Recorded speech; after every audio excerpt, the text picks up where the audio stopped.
Bruz, mate, I know personally that you're very passionate about Indigenous health and our people and our culture. Must be great to be aligned with Deadly Choices. Yeah, absolutely. Pretty much ever since I got injured last year, I've sort of been trying to drive the message that this club can do a lot better.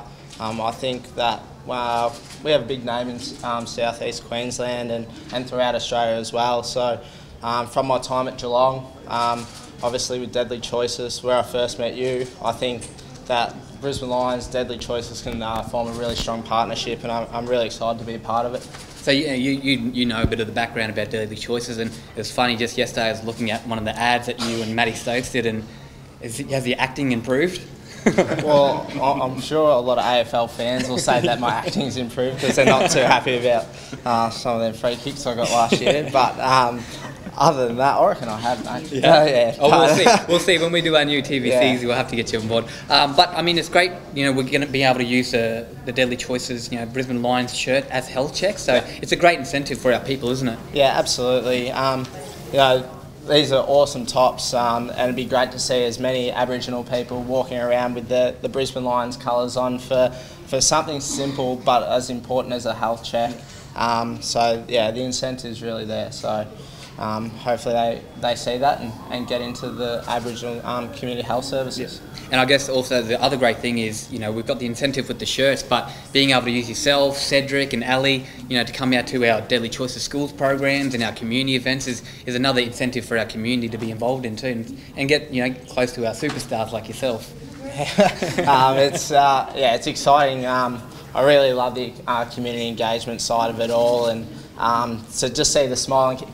We all know that up here it's a very rugby league dominated environment, but just to put smiles on kids' faces when you get to go have a kick or get to run around. So I'm really looking forward to that side of things. So so when we talk about Deadly Choices, a healthy choice is a deadly choice. What's your deadly choice you're going to be preaching every time we have these little chats? Well, this isn't too far from the Gabba, so. Whenever I come here, it's only about a K down the road, so every time I'll walk here. Yeah. I think Swanee and Fags did that today, so they've already made their deadly choice for the day. So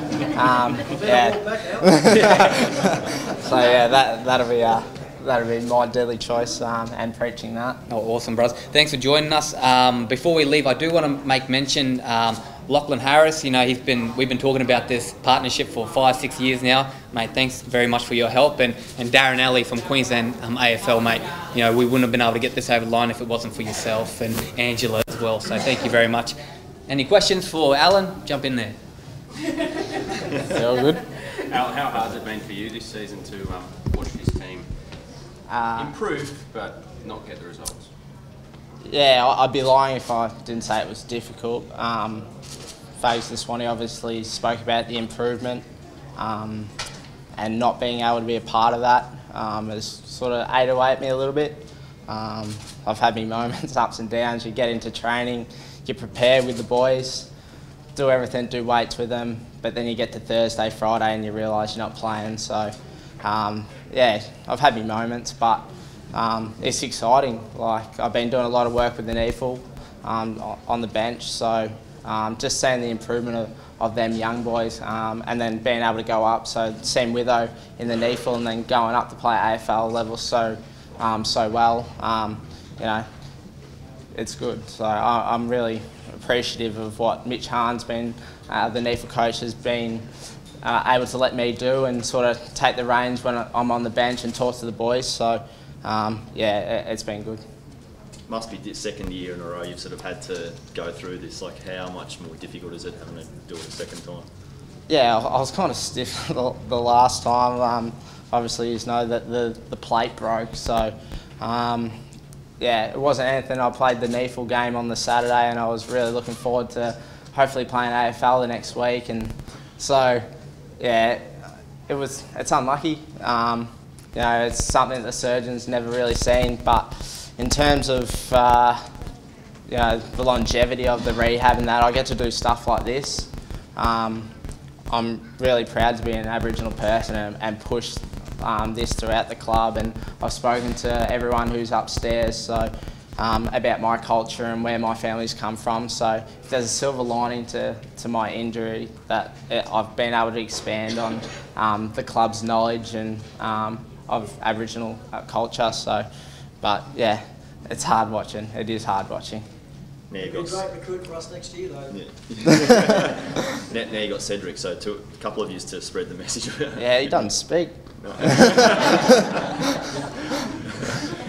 On a sort of serious note, how have you played a role with Cedric? It's obviously difficult for players to come to a new club, and we've heard stories about Indigenous guys having difficulties assimilating sometimes. Like, how have you played a bit of a role with helping him settle into the club? I wouldn't say I treat Cedric differently to anyone else. Like, I feel like I'm pretty engaging and welcoming person. So he's been really good though. You know, he's quite shy, but if you get him around the boys, like you'll see him. He's cheeky, he loves a laugh. So, but yeah, he's a good kid, and he's actually fitted in really well. Mitch Robinson's done a great job, just helping him through the club, and yeah, so he's playing AFL footy at the moment, and I think that just shows where his future's going, because I think he's really important for this club going forward. And I guess him not living away from home before he come to Brisbane has helped a lot as well. So I think he's really cut out for AFL footy.